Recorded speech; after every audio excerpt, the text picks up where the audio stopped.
Agnew. Thank you, Chairman. I must remind everybody that land tenure is not an EU competence. Let's not forget that. And of course, the best laid plans can go wrong. In Britain, we decided to relieve farmers of inheritance tax, so the farm wasn't split up because the inheritors had to sell it to pay the tax. All that happened was that people came in and bought land, farmed it for 2 years, so they could pass it on to their children free of tax. It really didn't make an awful lot of difference.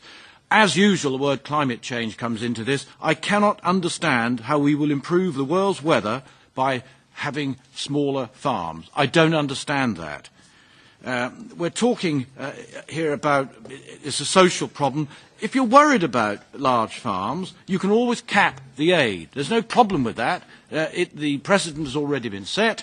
You're waving your hammer. I thought you were giving us 2 minutes, Chairman.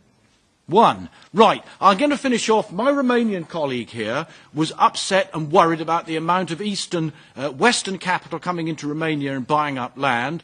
We in the West are worried about the amount of Romanian people coming and living in our country. This is an example of the 4 freedoms not working very well and a very good reason why the EU has gone far too far. Thank you. Mon premier propos n'a rien à voir avec le dossier, mais...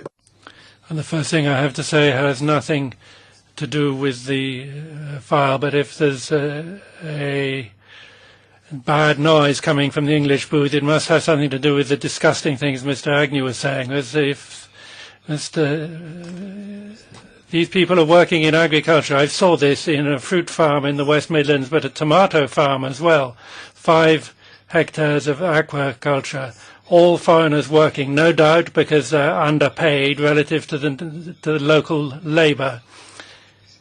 In their country, they call that's competition, but competition means getting people that you can pay more cheaply and then send them back home. That's UKIP's language, and it's disgusting. Thank you, Chairman. I just want to come back to Marc Tarabella. I think he was a little bit unfair calling me disgusting. We have a minimum wage policy in Great Britain. That is why it is such a popular destination for people to come and work there. And if you don't pay the workers enough money, irrespective of where they come from, you are breaking British law. Thank you, Chairman.